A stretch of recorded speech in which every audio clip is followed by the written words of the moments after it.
வணக்கம். இன்னைக்கு வந்து ஒரு முக்கியமான கான்செப்ட் பார்க்க போறோம். அது பேர் வந்து மொமெண்ட். ஸோ இந்த மொமெண்ட் வந்து அதுவா வர்றதில்ல. ஒரு ஃபோர்ஸ் அப்ளை ஆகும்போதுல அதனால வந்து மொமெண்ட் வந்து ஜெனரேட் ஆகுது. ஸோ மொமெண்ட்னா என்ன அப்படின்னா, அது வந்து ஒரு ரொட்டேஷனல் ஃபோர்ஸு. அது வந்து ஒரு பர்ட்டிகுலர் பாயிண்ட்டை பொறுத்து ஆக்சிஸ்னு சொல்கிறோம். அதை பொறுத்து ஒரு ரொட்டேஷனை கிரியேட் பண்ணும். ஸோ இப்போ ஒரு எக்ஸாம்பிள் இங்கே பாருங்கள். இங்கே வந்து இங்கே நிற்கிற இந்த பர்சன் வந்து இங்கிட்டு இருக்கிற ஒரு பெரிய கல்லை நகர்த்துறதுக்கு முயற்சி பண்ணுறாங்க. பண்ணுறதுக்கு வந்து அவங்க வந்து ஒரு பெரிய குச்சியை யூஸ் பண்ணுறாங்க.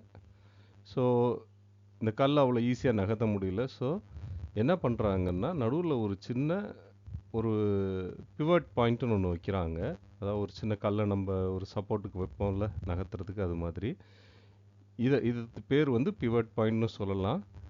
ஆர் இதை தான் வந்து ஆக்சிஸ் ஆஃப் ரொட்டேஷன்னு சொல்லலாம்.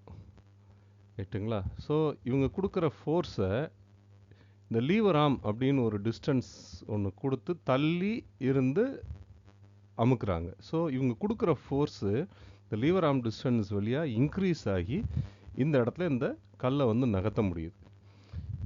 இந்த அதிகமாக்கப்படுற இந்த ரொட்டேட்டிங் ஃபோர்ஸ், இந்த பிவட் பாயிண்ட்டை வச்சு அது சுற்றும். இப்படி தான் சுற்றும்.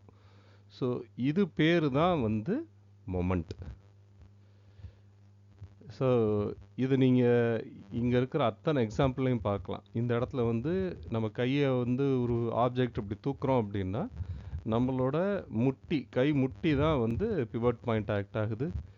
இது வந்து லோடை எடுக்கிறதுக்காக நம்ம வீல் பேரோ கன்ஸ்ட்ரக்ஷன் சைட்லலாம் யூஸ் பண்ணுவோம்ல, அதில் இந்த வீலே பிவட் பாயிண்ட் ஆக்ட் ஆகி இப்படி ஹெவி லோடை தூக்கிட்டு போகிறதுக்கு ஹெல்ப்ஃபுல்லாக இருக்குது. இது வந்து ஒரு பாட்டில் ஓப்பனர், இது வந்து ஒரு கத்திரிக்கோல், ஒரு சிசர்ஸ், இது எல்லாத்துலேயும் பாருங்கள் இந்த பிவட் பாயிண்ட்டு ஒரு பாயிண்ட்டை கொடுத்துருப்பாங்க. ஸோ இந்த மெக்கானிசம், இந்த ரொட்டேட்டிங் மெக்கானிசம், இந்த பிவட் பாயிண்ட்டை வச்சு இது இப்படி மேலே ரொட்டேட் ஆகுது.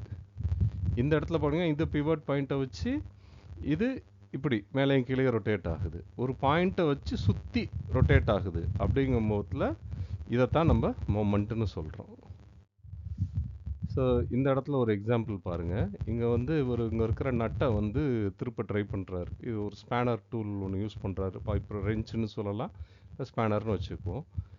இவர் இது இப்படி தள்ளும் போதில் இது இப்படி திருகும் அப்படின்னு சொல்லி எதிர்பார்க்குறோம். ஓகேங்களா? ஸோ இதை வந்து ஒரு 2D மேலேருந்து பார்த்தோம் அப்படின்னா, ஒரு ரெஞ்சு, பைப் ரெஞ்சுன்னு சொல்ல ஸ்பேனர் ஒரு எண்டில் வந்து நம்ம இப்படி இழுத்தோன்னா இந்த இடத்துல நட்டு இப்படி திரும்பும். ஸோ இங்கே என்ன நடக்குது அப்படின்னா, ஒரு ஃபோர்ஸ் அப்ளை பண்ணுறோம். அந்த ஃபோர்ஸ் வந்து ஒரு பிவட் பாயிண்ட், ஒரு ஆக்சிஸ் வச்சு இப்படி சுற்றுது. இதுதான் மொமெண்ட். ஸோ இப்போ இதுவரையும் பார்த்தது வந்து இதை வந்து டேர்னிங் மொமெண்ட்னு சொல்லுவோம். இதே மொமெண்ட்டு இந்த பிவட் பாயிண்ட் ஆர் அந்த ஆக்சிஸுக்கு மேலேயே சுற்றுச்சு அப்படின்னா வந்து அது வந்து ட்விஸ்டிங்காக மாறிடும். ஸோ அதை வந்து டார்ஷன்னு சொல்லலாம், இல்லை ட்விஸ்டிங் மொமெண்ட்னு சொல்லலாம். இதே இது ஒரு பீமை எடுத்து அது வந்து ஒரு சைடு ஃபிக்ஸடாக இருந்துச்சு அப்படிங்கும்போதில் லோடு வந்து இங்கே அப்ளை ஆகும்போதில் ஒரு சைடு ஃபிக்ஸடாக இருக்கிறதுனால இது என்ன பண்ணுன்னா இப்படி வளைய ட்ரை பண்ணும். இதை வந்து பெண்டிங் மொமெண்ட்னு சொல்லுவாங்க. ஸோ இப்போ இந்த இதில் பார்த்தீங்கன்னா இந்த ரெஞ்ச் இருக்குது. இப்போ புல் வந்து இப்படி கொடுக்குறாங்க. ஸோ இப்போ என்ன ஆகுதுன்னா, இந்த ஆக்சிஸுக்கும் இந்த ஃபோர்ஸுக்கும் நடுவில் டிஸ்டன்ஸே இல்லை. ஸோ இங்கே வந்து மொமெண்ட் வரவே வராது. மொமெண்ட்னாலே என்னென்னா லோடு ஒரு பர்டிகுலர் டிஸ்டன்ஸ்லேருந்து ஆக்ட் ஆகணும். இது வந்து அதே லைனில் ஆக்ட் ஆகிறதுனால இங்கே வந்து ரொட்டேஷன் கிரியேட் ஆகாது. இப்படி ஒரு ரொட்டேஷன் வரவே வராது.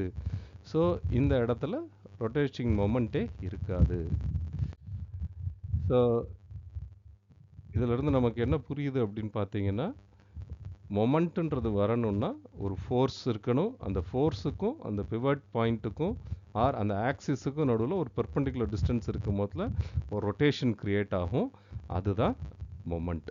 ஸோ மொமெண்ட்டை கால்குலேட் பண்ணுறதுக்கான ஃபார்முலான்னு பார்த்தோம்னா, moment is force into distance. So நல்ல முக்கியமான விஷயம் நம்ம இதில் ஞாபகம் வச்சுக்க வேண்டியது என்ன அப்படின்னா, ஒரு மொமெண்ட்னாலே ஒரு ஆக்சிஸை பொறுத்து அது சுற்றணும். இங்கே வந்து இசட் ஆக்சிஸ் இருக்குது. இந்த பாயிண்ட்டை வந்து ஓன்னு சொல்கிறோம். ஓன்னு ஒரு பாயிண்ட்டு, அந்த பாயிண்ட் வந்து இசட் ஆக்சிஸில் இருக்குது. ஸோ அதனால் இதை வந்து மொமெண்ட் அபவுட் ஓ அப்படின்னு சொல்லி சொல்கிறோம். இந்த இதை வந்து மொமெண்ட் அபவுட் இசட்னு சொல்லலாம். ஸோ அந்த ஆக்சிஸ் அதுதான் முக்கியம். ஸோ ஃபோர்ஸு, டிஸ்டன்ஸ் ஆறு எந்த ஆக்சிஸை பொறுத்து சுற்றுது, இதுதான் கவனத்தில் வச்சுக்கணும் நம்ம. ஸோ மொமெண்ட் கால்குலேட் பண்ணுறதுக்கான ஃபார்முலா ஈஸியாக ஞாபகம் வச்சுக்கலாம். மொமெண்ட்னா ஃபோர்ஸ் இன்ட்டு பர்பண்டிகுலர் டிஸ்டன்ஸ். ரொம்ப நல்லா ஞாபகத்தில் வச்சுக்கிடணும். Perpendicular distance. ஸோ ஃபோர்ஸ்னால் என்னதுன்னா, ஃபோர்ஸ்க்கு யூனிட் நியூட்டன், டிஸ்டன்ஸுக்கு மீட்ரு. ஸோ மொமெண்ட்டுக்கு நியூட்டன் மீட்டர்ன்றது தான் யூனிட். ஸோ மொமெண்ட்டுக்கு வந்து இன்னொரு இது என்ன சொல்கிறாங்கன்னா, டிஃப்ரென்ஷியேட் பண்ணுறாங்க. அந்த பிவட் பாயிண்ட், இதான் பிவட் பாயிண்ட்டு. இதை பொறுத்து ரொட்டேட் ஆகும்போதில் இது கிளாக் வைஸாக ரொட்டேட் ஆகுது, இல்லை ஆன்டி கிளாக் வைஸாகவும் ரொட்டேட் ஆகலாம். இது வந்து ஒரே பீமோ ஒரு மெம்பரில் வந்து வர்றதுக்கு வாய்ப்பு இருக்குது. ஸோ அப்படி வரும்போதில் கிளாக் வைஸுக்கு ஒரு சைனும், ஆன்டி கிளாக் வைஸாக வந்தால் இன்னொரு சைனும் கொடுக்கலாம். ஸோ ஒரு ப்ராப்ளத்தில் ஒர்க் பண்ணும்போதில் கிளாக் வைஸை பாசிட்டிவாக வச்சுக்கிட்டு ஆன்டி கிளாக் வைஸை நெகட்டிவாக வச்சும் ஒர்க் பண்ணலாம்.